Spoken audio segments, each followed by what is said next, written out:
was a fading out credit line. But I'm trying. I know I just need to sit down with the computer and do some fancy intros, but you know, so I'm adjusting some things. Please hold. So this is the whiteboard that I sometimes use with my students. But something interesting that's happened in the last day. I ordered it weeks ago. It finally came. And I have to get all situated.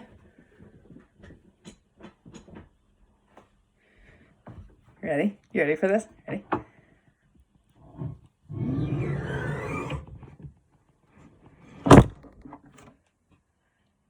I got a standing desk. It's this, it's not terribly fancy, but it's this thing that I can adjust so I don't have to sit all day. Yay! Wait, I'm gonna try it one more time. Ready? See if I can stay level with the camera. Ready? Jump.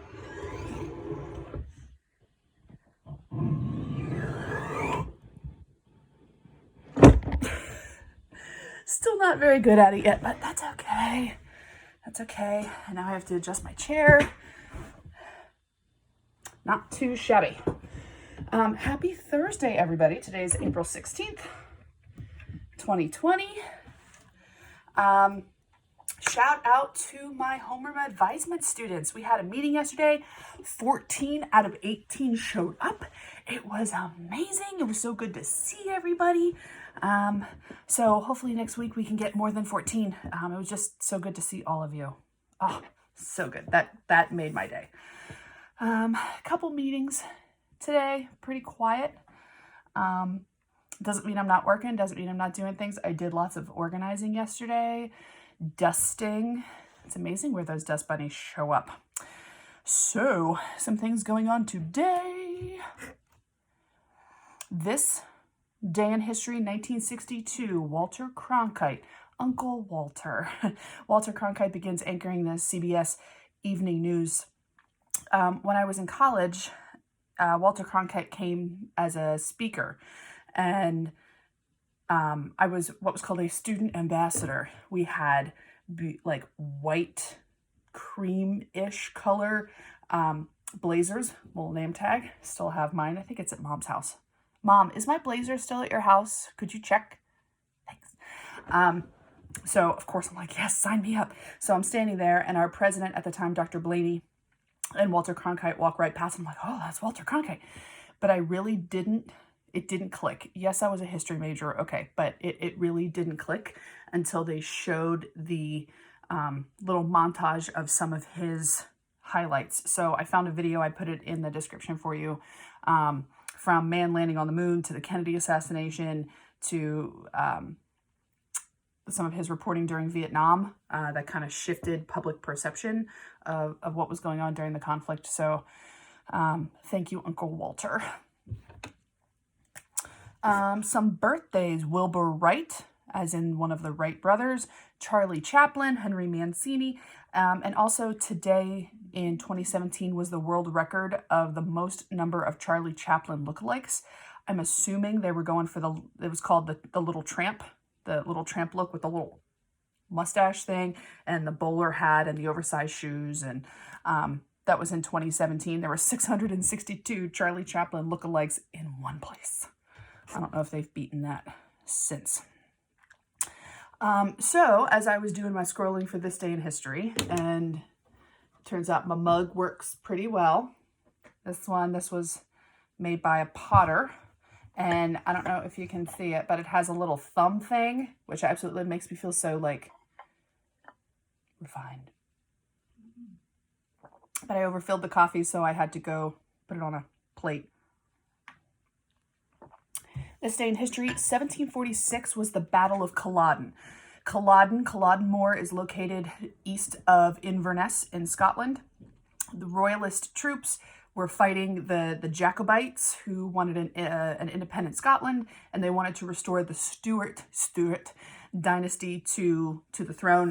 The Hanoverians had taken over from the Stuarts in England, but the Stuarts were actually Scottish. So big conflict, and on the side of the Jacobites, Prince Charles Stuart, also known as Bonnie Prince Charlie, they wanted to restore that family to the throne of Britain. Didn't happen. Back in 2000, was lucky enough to go on about a 2-week long trip, 3 weeks long trip with my dad to the UK, and we went to Culloden. And at the time, I didn't appreciate, but going back and looking at some pictures, and also, hence the name of this episode, Outlander. So I started rewatching Outlander. Grown-ups should watch Outlander, not the young people. Okay, someday you'll be old enough. Right now, you're not. But I'm rewatching the whole series. It's on Starz, and I'm in the second season, so everything is building up to Culloden. So just with that connection today, shout out to Sarah, one of my diehard Outlander fans, and also Johanna. So I started looking at this little book. And anyway, connection to this, I thought it was kind of rustic, like my favorite Scots are, a little rustic. That's unnecessarily stereotyping. Not all Scots are rustic, but something, how like I'm always making random connections to different things in my life. So I haven't looked at this yet. Sarah's like, I really want this. If you find it, grab it. So I did. And of course I got a copy for myself, and I was just paging through this morning to see if there were any connections, and there was. So if any of my American Studies students are watching, at one point we looked at this image. We were trying to practice sourcing of material. We looked at it with no context, but we were trying to generate context, time of year, setting, where is she, what is she doing, why is she standing that way, and all of that type of thing. At the time that I was using this in class, I said to the kiddos, I don't know where this is from. I just found the image, but this is actually 1947 Christian Dior. So I'm assuming this is also in France as well. But they brought it up in the Outlander because there was an outfit that Claire wore that was somewhat similar. I love when one thing reminds me of another thing, reminds me of another thing. You know what else does that? I might need to take a break from these because the pressure is on. Got another email yesterday being like, hey, Colin Firth and Emma Thompson, here's a closer connection. And as soon as I hit stop, I'm like, oh yeah, I wanted to talk about that. Or, oh, that would have been a better connection. But again, doing it on the fly is just keeping my brain engaged.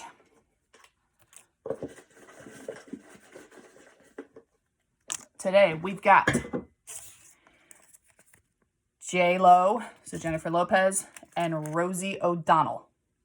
I wonder if J-Lo was on Rosie's talk show when she had it, but I'm going to try different ways. Remember, here are the rules. Connecting in this way. Grab a piece of paper or a CVS receipt to write your responses. I'm going to get some different music.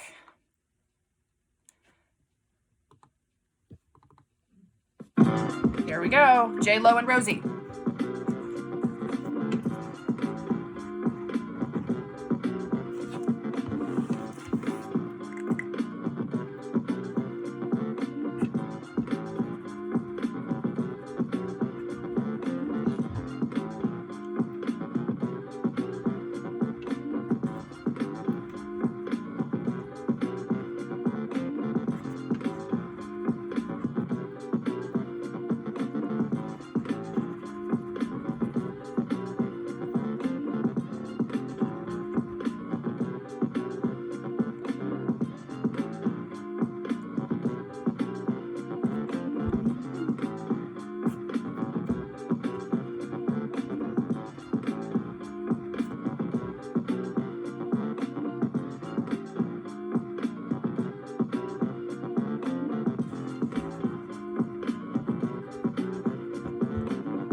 Ah, I can do this. I can do this.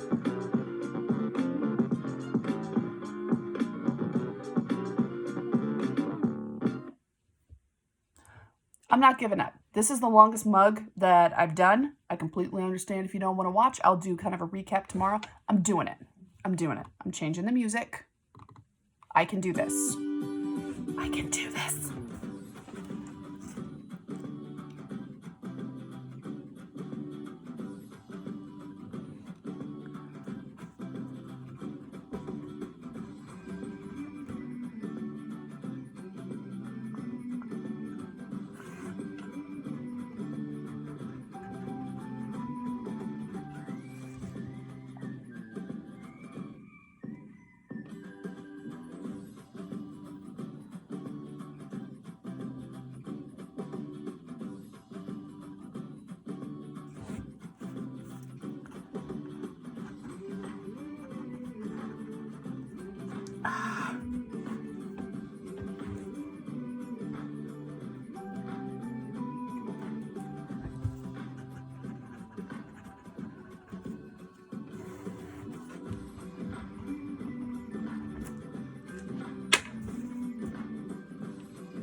Got it?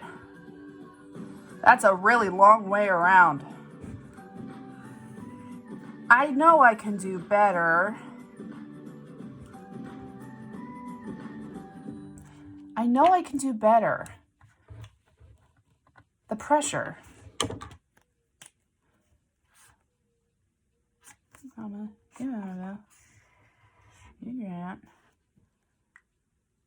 Oh, cut him out. Look, do you see this? All right. All right. So, 1, 2, 3, 4. There has to be a shorter way. I'm going to think about it for tomorrow, but I'm just doing it.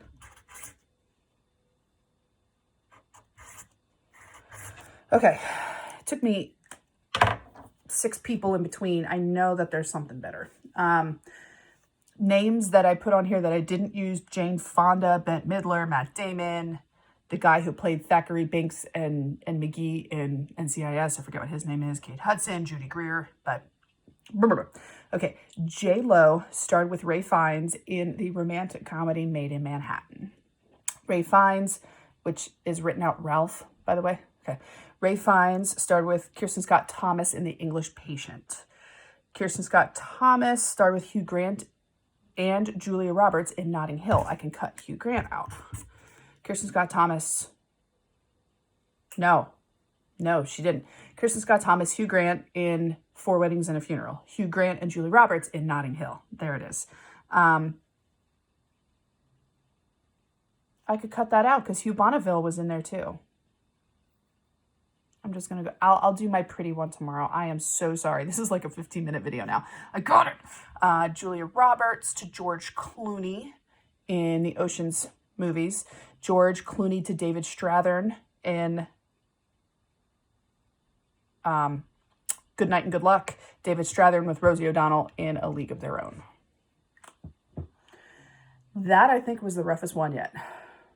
So if you are still watching, you are my ultimate fans. I thank you. Thank you. Not every day is going to be perfect. Not every day goes as you want it to, but you know what? That's okay. I've said that before and I'm going to say it again. That is okay. So thank you for spending a quarter of an hour with me. I apologize if that was painful for you, and I can't wait to see you tomorrow. Bye.